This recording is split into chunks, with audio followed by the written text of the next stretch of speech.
Hey guys, we're back again, and this is day 5B. And this is day 5B as we proceed with look both ways. Just as after we have looked both ways, did the self examination, did the self assessment, we're still moving. In the part A, which spoke concerning taking full responsibility of our lives, 100% degree of water, very hot water, 100% of your life. So we're moving to part B, which says that make decision. Make decision in favorable and unfavorable condition, because sometimes it's better to make a bad decision than to make none at all. Don't get me wrong here. I'm not emphasizing or implementing bad steps. No, I'm not. But the act of making decision regularly develops the power of decision making. I'm not talking about jumping into the decision making or rushing things or being so much quick. I'm talking about rational but quick or in time. Because there are things we're suffering today, not because we have failed, but because we have failed to make a decision. And the good thing about our God, or I might say the bad or the good, you can take it on your side. God does not put his hand on cowards. God never puts his hand on cowards. God gave us free will. He never forces us to do anything similar to us. God never forces you. You take sides. So similar, God does not put his hand on cowards. So if you're not making decisions concerning your life, you're a coward. He gave you free will. He gave you common sense. He gave you 5 sense organs. You're seeing things. Even God, even if the Holy Spirit advises you that, example, you're in a relationship, this man, don't you see all these red flags? And you are like, oh, God, I know you will change him. The Holy Spirit will just stay quiet and say like, oh, I told you, Leanne. You made the decision. So God won't force you to do anything. You have free will. You have free will. And God does not put his hand on cowards. You have to put that as a reminder. I'll give you an example of Mr. Devil. Mr. Devil, I might say that the major cause, in my opinion, of him taking sides and finally becoming the most ruling force, the kingdom of darkness, is not actually the desire of being like God. Don't you all want to be the same as God? We all do. We're all craving for. We're all singing the sweetness like, a heart like yours is all I'm searching for. We all long to be like God. And even when Jesus Christ came, he said that I have given you the same glory as I. You can sit at the right side of the throne of heaven. We all want to be like God. Similar did the devil. Okay, let's say it's pride. All of us have pride. We're just differentiating in levels.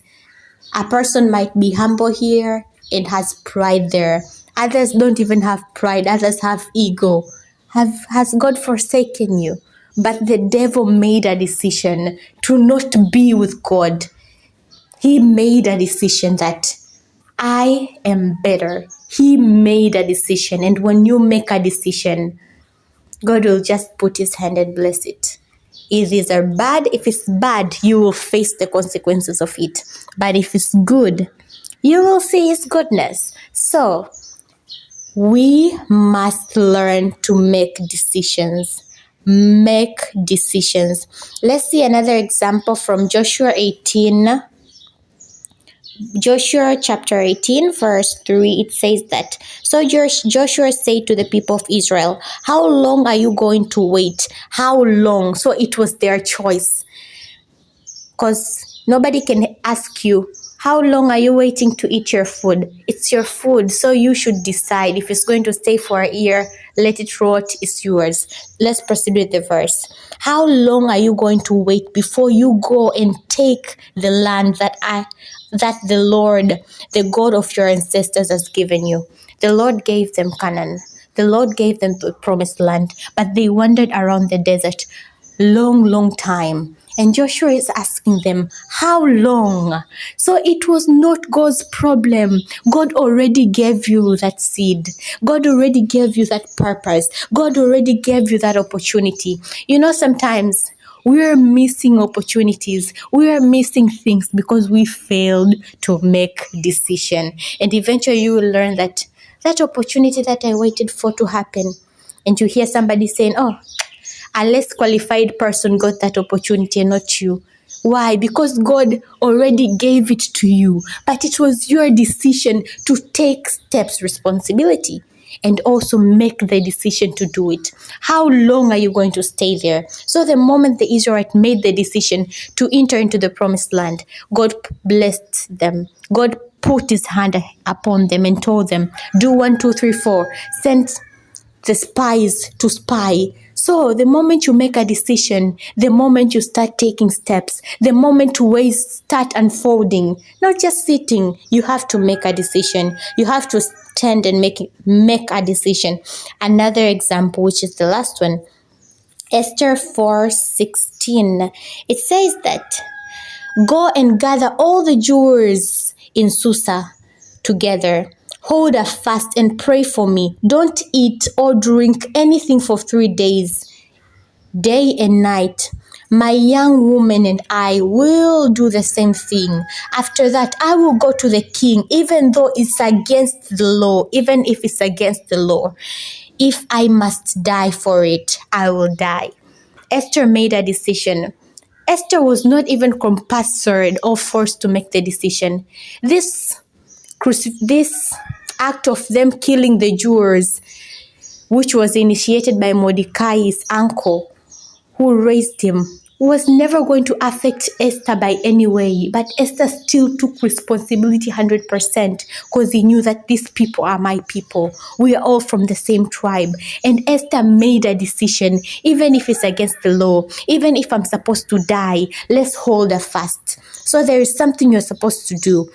Esther fasted for 3 days, and after that he said that I am going against the law, even if I'm Queen Esther. If it must take my life, let it take me.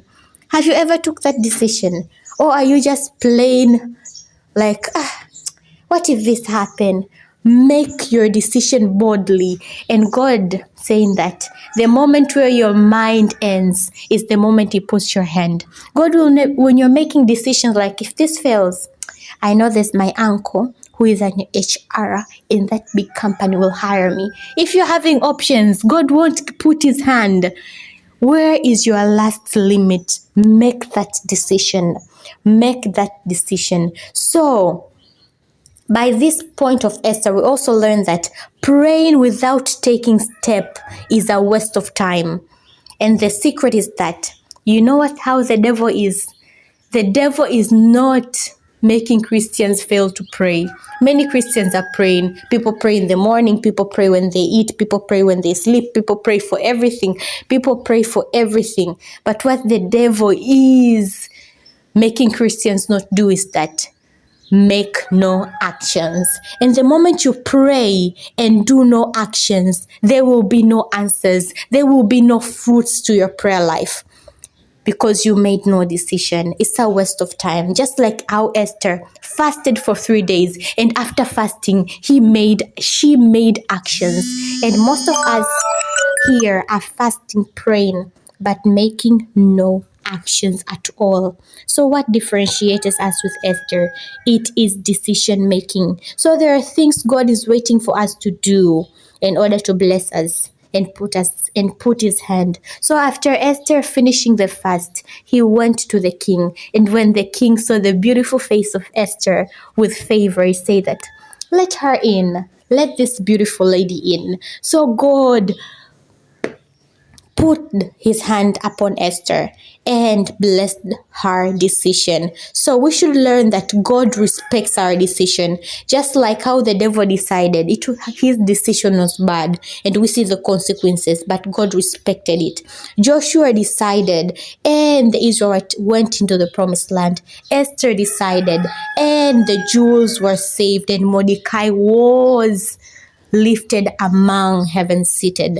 So remember, while we're making decision, I will remind you this thing, that we will always chew the gum of our actions. We will always chew the gums of our action. The devil is chewing the gum of their actions in a bad way, and the rest are chewing the gum of their actions in a good way. So we're all products of our actions and our choices, our decisions. They're what determines us. So why should we decide concerning our life? Because decision is a limit breaker. Decision is a limit breaker. A person who makes decision will never stagnate, will never sit at the right place, because when he or she realizes that this is a mistake, will think, what was the reason of my fall? Will turn and move into the right track.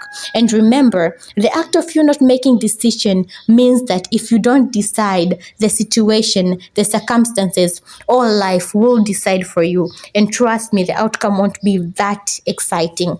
Let's look at another verse at Proverbs 12.